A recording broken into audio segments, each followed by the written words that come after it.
were unable to make their pressure pay. And Petrescu was left unmarked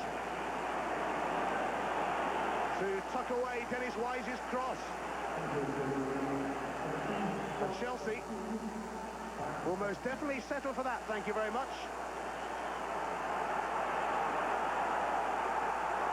Rattled in by Petrescu. Red for the game, but this time it is a goal for Charlton Athletic. And the scorer is Andy Hunt.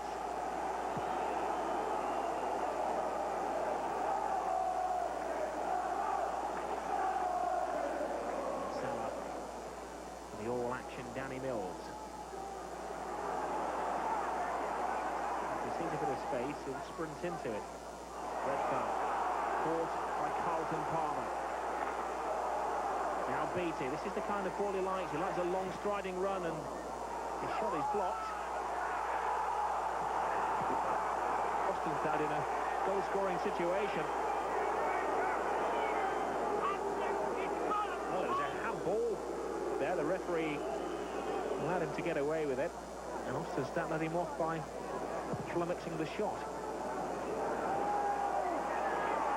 Palmer into the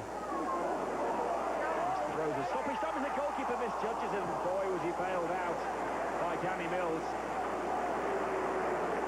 Colater.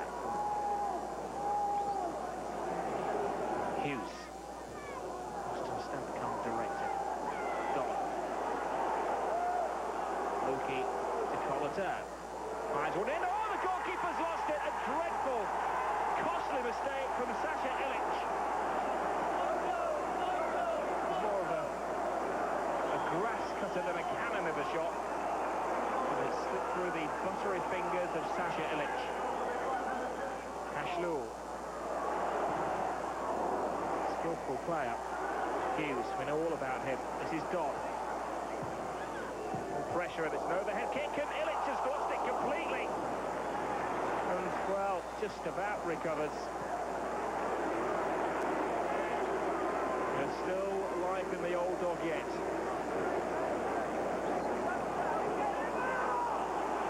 Helped on to Sean Newton. Squeezes the ball in. There's a chance for an equaliser. It was blocked on. Jones and defence do well to stop Andy Hunt, who's been the most dangerous Charlton player this afternoon.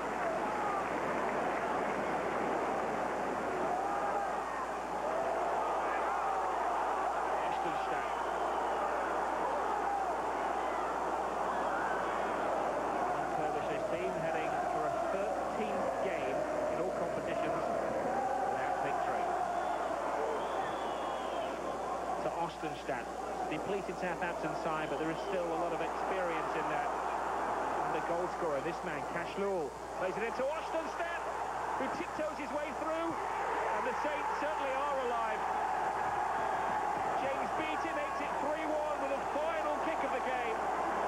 Well, Ostenstad did well to tiptoe his way through. Ilic again took his eye off the ball. Beattie didn't. 3-1 to Southampton. And Charlton are heading for their 8th successive Premiership defeat, which equals a Premiership record. The full-time whistle goes. They're not happy at the Valley. Well, I think obviously the season progresses and personnel change or confidence changes in one or two areas.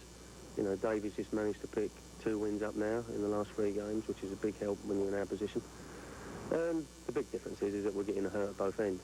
That's the end of it. You know, we're conceding some real poor goals. You must have sympathy for Alan Kirbishley in a very similar situation.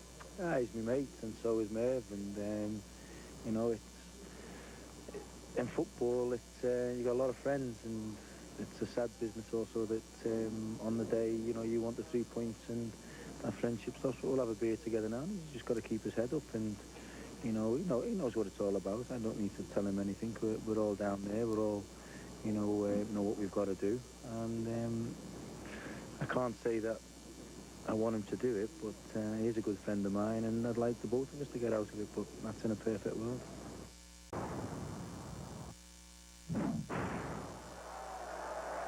Forest caretaker boss Mickey Adams now knows what it's going to take to get the club out of trouble, having seen his team taken apart at Coventry. Striker Darren Huckabee scored a hat-trick against them as the home side cruised to a 4-0 victory. Adams admits they're looking for a miracle. Certainly the players are as low as they're ever going to be. It needs a lift. It's going to need a miracle, really. Forest fans who headed through the Highfield Road turnstiles were hoping that with Dave Bassett gone, things would turn round on the pitch. Some would like to see further changes too. We needed a shake-up, and it had to come last week when it did. So we're looking forward to hopefully what will be a bright second half to the season. We don't like the board to be sacked. You know, the sooner they get out and clear off and have someone who supports Forest running the club, the better, really. They've promised £30 million when we went up to go and spend on players. Where's that money gone? Forest had an early chance. Des Little's cross found the unmarked Pierre van Hooijdonk back after suspension, but the Dutchman's header was a comfortable catch for Magnus Hedman. Minutes later, at the other end, it was Gary McAllister who was denied by Dave Besant.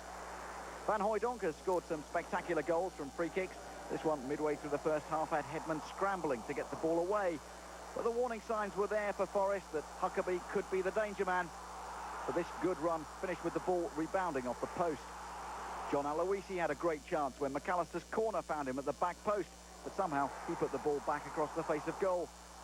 A minute and a half into first half stoppage time, though, Coventry took the lead. Aloisi's header fell for Huckabee, who fired the ball in. But what happened to the celebration? Well, I'm from Nottingham, you see, so I don't want to get people on the back, really. However, a minute into the second half, Huckabee heaped further misery on Forest. His cross found its way in off the back post, and the referee, Peter Jones, signalled a goal. Huckabee admitted there'd been an element of good fortune involved. 9 minutes later, Coventry made it 3-0. Aloisi's header dropped for Paul Telfer, whose powerful volley beat the keeper. It was proving to be a bad day at the office for Forest's 3 central defenders. Huckabee completed his hat-trick a quarter of an hour from the end with an individual goal of the highest quality. After shrugging off challenges, he twisted and turned Forest's defence inside out before slotting the ball home. It was the second time he'd taken the match ball home in as many weeks. If you see Ronaldo doing that today, you'll be talking about it forever. And that's the type of goals he scores. It's not in the Conference League, it's not in the Scottish Third Division, it's in the English Premier League. You're playing against Premier League players that he scored that goal today. So it shows you what a good goal it was. For Forest, though, the problems keep mounting. We mustn't give up hope, that's certain. But the air of uncertainty surrounding the place at the moment is, I suppose, in a way, it's not an excuse by all means, but I'm saying that the air of uncertainty is killing the football club at the minute, and the sooner Big Ron, if it is Big Ron, comes into the football club, the better. But when Big Ron finds out it was 4-0, the big question is, will he want the job?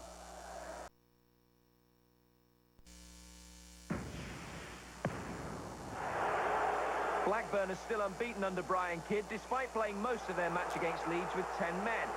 Skipper Tim Sherwood got an early caution for a foul on Lee Bowyer. Their paths would literally cross again later. But Kidd's masterminded the Rovers' return to form. Before he arrived, they'd have struggled to beat Leeds with 11 men. And his first signings, first goal for the club, celebrated Kidd's Manager of the Month award in the best possible style. Keith Gillespie's shot, sealing their 4th win in 7 under Kidd, more than they'd won all season before he took over. With more than an hour to go, Sherwood was sent off for the 2nd time this season. Again, Bowyer the injured party. But at the moment, under Kidd, they can simply do no wrong. Blackburn Rovers 1, Leeds United 0. We played with a lot of discipline when we went down to 10 men and good concentration, which it needed against a very good Leeds side, which David O'Leary's done a terrific job since George left. Tottenham included new signing Stefan Freund for the first time as they look to build upon comprehensive home wins over Watford and Everton. But it was Sheffield Wednesday who created the most chances. Nicholas Alexanderson went close to opening the scoring. And Dejan Stefanovic really should have done so from Wim Jonk's pass.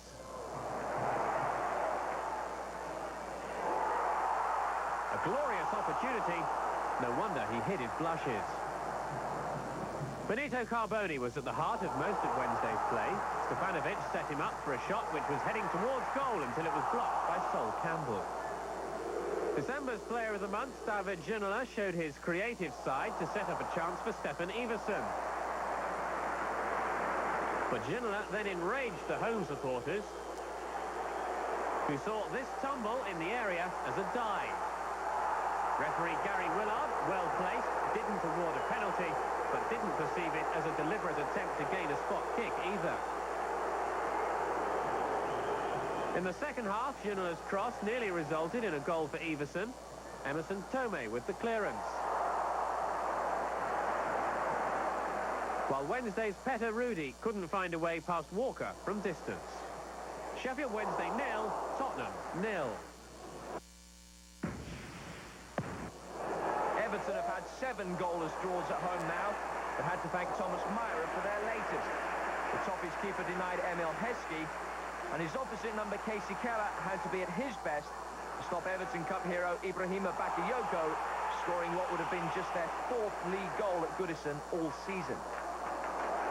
How they missed someone like Tony Cottee, who provided a reminder of the finishing that got him 99 Everton goals. Myra again equal to it. Both sides had their chances to win a drab encounter. Danny Cadamartri still hasn't scored at Goodison since 1997. While Emil Heskey will be wondering how he didn't punish this Myra-Dave Watson mix-up. It was just that sort of game. Everton 0, Leicester City 0.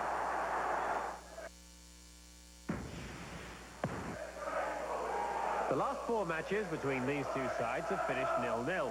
But Wimbledon ensured that sequence wouldn't continue when Jason Ewell put them ahead. His 8th goal of the season, Ewell's successful finish coming from Andy Roberts through ball.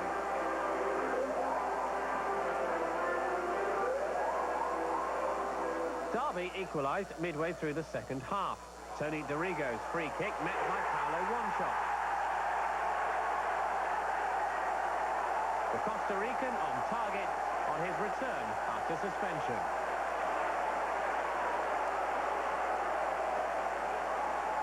But Wimbledon took the points to make it 16 points from their last 7 matches when Andy Roberts hit the winner 7 minutes from the end. Wimbledon have the winning habit as they prepare for a trio of cup and league games against Tottenham. Wimbledon 2, Derby 1. So I think that's the 7th consecutive win at home, and anyway, we've got a proud record at home. I think we've only been beaten once all season.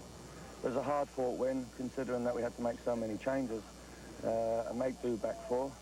So with suspensions coming into it as well. So I probably would have settled for a draw, to be honest. Back to the Black. It's because of light failure. The Hammers wish it never would have started because it was ugly for them. Red Devils all over. Dwight York taking the pass from Andy Cole. York is all alone. Got it. Nicely done into the corner. That happened in the 10th minute. His 8th league goal. Check it out. All the Hammers defense standing around. And it cost him. 1-0. Man U.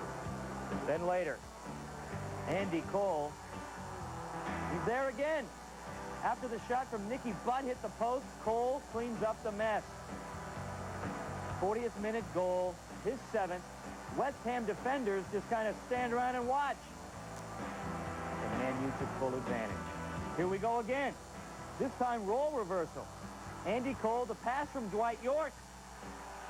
The combo is working. That happened in the 68th minute. And then Man U on it again. Ole Gunnar Solskjaer. Head games. He knows how to play them. Head games. Yes, his 6th goal. It's 4-0. West Ham, though, just a minute from the end, getting back a small piece of respect. Frank Lampard scored it, but the Hammers got hammered. Way short. The final was 4-1.